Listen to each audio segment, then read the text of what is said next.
3, 2, 1, 0, and liftoff. NASA has been responsible for some of the greatest technological advancements in history. Space travel, GPS, even the materials in your sneakers. But what if I told you that wireless headphones owe their existence to NASA's space missions? It all started with a problem. I had it in, but it wouldn't snap down. Okay, I had it in. The space communication problem. Back in the 1960s, astronauts had a serious issue communicating hands-free in space. Bulky wires and static-filled radios made it difficult for astronauts to relay critical information to mission control. NASA needed a solution.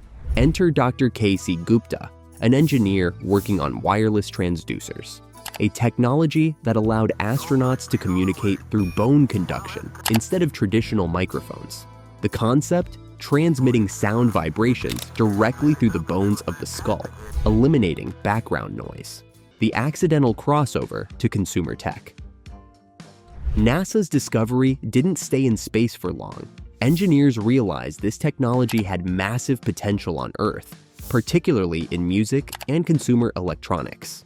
By the 1990s, companies like Plantronics and Sennheiser adapted this research to create the first true wireless headsets, originally designed for pilots and military use.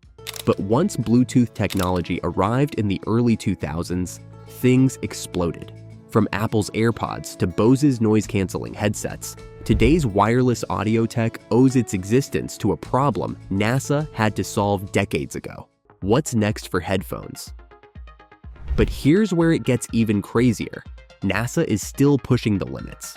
Future astronauts could use mind-controlled communication, bypassing even bone conduction. And companies are already experimenting with neural interfaces that could one day replace headphones entirely. So next time you pop in your AirPods, remember, you're using technology that was literally designed for space. Who knew NASA would change not just space travel, but how we listen to music?